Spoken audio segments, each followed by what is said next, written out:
Ayer estuve en el Bogotá Music Market en la presentación del proyecto de ley de la música de Juan Carlos Lozada y tengo varias cosas que opinar al respecto. Este proyecto de ley, como todos los proyectos de ley, está abierto a discusión, abierto a debate. Ayer la invitación fue muy explícita de vengan, conversemos, hagamos audiencias públicas, participen en las audiencias públicas y creo que este video y otras expresiones que tenemos para comunicarnos son formas de empezar a poner el debate sobre la mesa y que los diferentes actores y agentes interesados en la industria musical pues puedan unirse, empezar a construir sus argumentos, a llevar sus preocupaciones. Cada uno de los agentes de la industria tiene intereses diferentes y posiblemente formas diferentes de aportar frente a este texto y ayer la conversación era diciendo, eso es enriquecedor y debe ser así. Entonces, este es un primer paso para empezar a tener estas discusiones. Primero, creo que la iniciativa es muy interesante en cuanto a que lo que está buscando al final es más recursos para el sector de la música. Eso, históricamente en Colombia, ha sido difícil, por lo que el presupuesto nacional siempre ha sido limitado relacionado con la cultura y la cultura no es únicamente la música, entonces hay que repartirlo por todas las diferentes áreas y las diferentes expresiones que la componen y ese presupuesto siempre ha sido limitado en un país como el nuestro que principalmente ha decidido es gastar su dinero en la guerra en lugar de gastarlo alrededor de la cultura. Discusiones para otro día. Sin embargo, establecer nuevos recursos o nuevas fuentes de financiación para el sector de la música, para empezar, me parece que la iniciativa tiene sentido. ¿Cómo buscan hacer esto? Y es aprovechando la figura que se llama un fondo parafiscal, en el que significa que es un impuesto que se cobra bajo ciertas acciones, y ahorita hablamos de esas fuentes de financiación que explicaron ayer, pero que tiene una finalidad definida. Sí, los impuestos normalmente todos van a una bolsa grande y se gastan en todo y se podrían gastar en carreteras, en hospitales, en comprar armas del Ministerio de Defensa, todo, o sea, como que al final todo va a la misma bolsa. Pero cuando tienes un fondo para fiscal, al final dices esta plata sí está destinada para un sector específico y tiene que ser ese sector o las entidades de gobierno relacionadas con ese sector las que tienen que definir esa plata para dónde va. Existe el fondo para fiscal en este momento para cine, en el que se gasta en producciones audiovisuales, y también está en este momento el de la ley de espectáculos públicos, que se está gastando principalmente se ha gastado principalmente en equipamientos de artes escénicas, pero ahorita hablamos de eso también. Esto lleva a dos cosas que son las que hay que discutir, y es, uno, cuáles son las fuentes de financiación que alimentarían ese fondo para fiscal. Y dos, la discusión y cuando ya tengamos el dinero, pues, ¿en qué no lo gastamos? La finalidad del fondo para fiscal, lo que explicaron ayer, parecía interesante, o sea, como que y coherente. Al final era armar, pues, poder financiar proyectos de educación con la música, lo cual es importantísimo.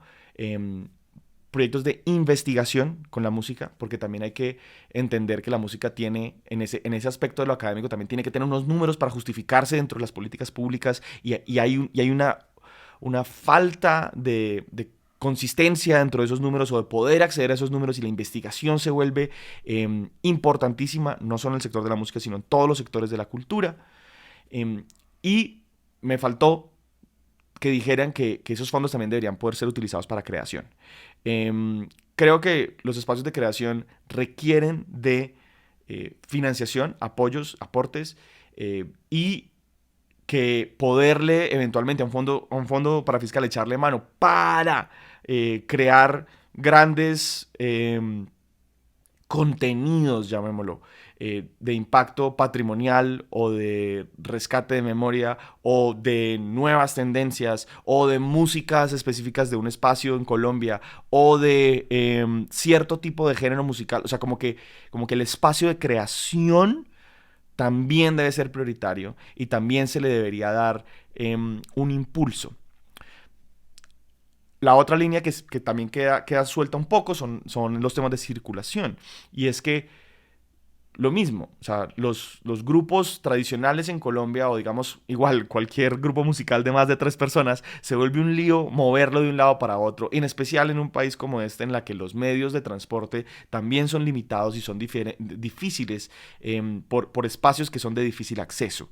Entonces, también las líneas de circulación tendrían que ser pues interesantes o incluirlas. Al final, pues son todos los espacios de la gestión cultural que todos conocemos y en ese sentido, pues nada nuevo, nada nuevo. Solo decir, y este es mi comentario, que las propuestas iniciales están enfocadas en educación e investigación, lo cual me parece buenísimo. Pongamos las preguntas sobre la mesa de si sería importante incluir otras líneas de gestión que también puedan ser relevantes y también de interés de las personas que están involucradas dentro del sector. Las fuentes de financiación del Fondo Parafiscal que dijeron ayer eran básicamente 3 ideas, ¿sí? Y de esas 3 ideas, yo creo que hay una que es viable y otras 2 que van a ser muy discutibles. La que es viable era decir, el Fondo Parafiscal de la Ley de Espectáculo Público en este momento principalmente está siendo alimentado por los conciertos. Y cuando revisamos en el otro lado cómo está siendo gastado o qué proyectos se están aplicando ahí, se están concediendo, casi todos son el espacio de las artes escénicas y realmente de los venues, de los teatros de artes escénicas que principalmente programan teatro y danza. Yo creo que eso no es tan cierto en la última frase. Creo que también programan música y que la música tiene un espacio importante dentro de esos lugares. Pero el reclamo general de que los grandes conciertos son los que están alimentando el Fondo de Espectáculo Público porque son los que venden boletas de por encima de 3 VTs es real.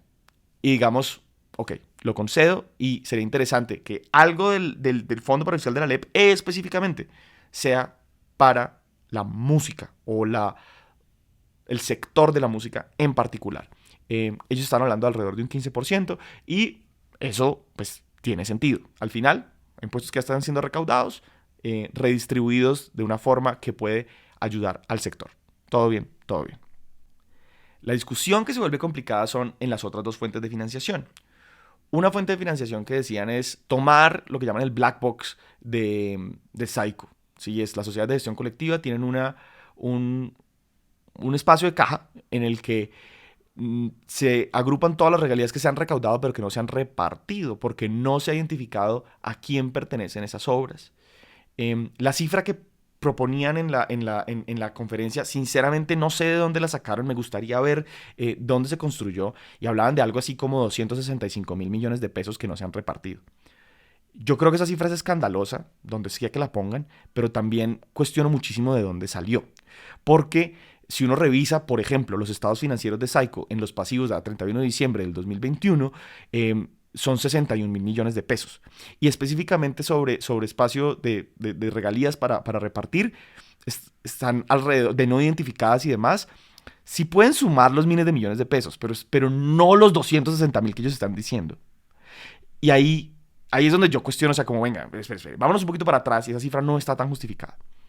La otra cosa que es difícil ahí es que pues esas regalías no son un fondo público, son recaudos de dinero entre privados que se han hecho por la explotación de un derecho privado. Echarle mano a ese dinero técnicamente es expropiación. Y puede que lo pongamos en todos los colores y arcoíris que queramos diciendo es que esto es para la educación de los niños en la música. Todo bien. No deja de ser expropiación. Y ahí decimos como venga, sí vale la pena ir hasta ese lugar y hacerlo, porque no es solamente de músicos colombianos que no han reclamado sus regalías, también es de títulos, agentes, titulares, dueños, administradores de material musical extranjeros. Entonces, es decir, en Colombia hubo una ley de expropiación en la que si tú no reclamas tus regalías suficientemente rápido, la industria se las reparte desde lo público. Discutible, cuestionable, no me gusta cómo suena. Tengamos esa charla, por favor. Y yo sé, en los comentarios van a salir como Saico es la peor, Saico me rota. No, esa no es la discusión. Esa no es la discusión que estoy proponiendo. Lo que estoy diciendo es que si el black box debería ser una fuente de financiación para un fondo parafiscal. Yo creo que no. La segunda propuesta era grabar los aportes que se hacen para suscripciones de plataformas de streaming, en el que eventualmente pues, un usuario tendría que pagar un poquillo más por su cuenta de Apple Music, de Spotify, de Amazon Music y demás, y que eso fuera alimentando el fondo parafiscal. Digo, esa es una discusión compleja en la que involucra principalmente a los DSPs y serían los DSPs los que tengan que dar la pelea de si eso es conveniente o no es conveniente y eso cómo afecta el cálculo, repartición de regalías dentro de los artistas que están participando. Yo creo que es una propuesta interesante, yo creo que valdría la pena analizarla, así como existen pues las propuestas que se hicieron para temas de telecomunicaciones y eventualmente pues lo mismo relacionado con las boletas, que ya lo tenemos y está vigente. Habría que ver beneficios, pesos contra pesos, todo el asunto de realmente cuánto podría ser el recaudo y de ahí pues cómo se podría utilizar eventualmente. Esa me parece una buena propuesta. Creo que le falta análisis, por supuesto, y son los debates que estamos abriendo y pues, las cosas que están por discutir todavía. Sobre comentarios adicionales y como cosas que faltaron, entre comillas, se abrió la discusión al público y un par de personas pusieron sobre la mesa sus consideraciones. Una de esas, obviamente, que siempre aparece y yo digo que es un trauma fundamental que yo todavía no entiendo, que es el tema de la payola. No, entonces hay que regularle, que yo decía, venga. Ya hablemos de esto y hablemos de esto en serio. La payola no afecta a ningún grupo que sea diferente a grupos de reggaetón. Y lo digo de verdad. O sea, la música mayorista, que es la que está tratando de competir por los espacios de la radio comercial, es la que está eventualmente inmersa dentro de ese tipo de prácticas, que son desdeñables, que son ilegales, que es posible que sea un cartel, que sea un soborno, todo ese tipo de cosas. Yo no le estoy bajando un solo pelo de lo desagradable que es. Pero si tienes un trío de jazz, la payola no te afecta. Eso es lo que quiero decir. Y hay muchos géneros musicales que en este momento, igual, pagando o sin pagar, no podrían acceder a la radio comercial. Eso podría ser una discusión sobre cómo se cura la radio comercial y cómo la radio tiene otros intereses y cómo tiene que tener gente que publicite dentro de su parrilla de programación para poder pagar su operación. Y esa es la discusión de todos los tiempos hacia atrás. Entonces, que los grupos musicales, aún en el 2022, con todas las herramientas de distribución que hay, con las múltiples formas de construir audiencias, con los múltiples circuitos que existen, con las facilidades para grabar, distribuir, mostrar, promocionar y exhibir su música, sigan obsesionados con la payola. Considero que es una forma innecesaria de enfocar su energía. Sé que aquí no es.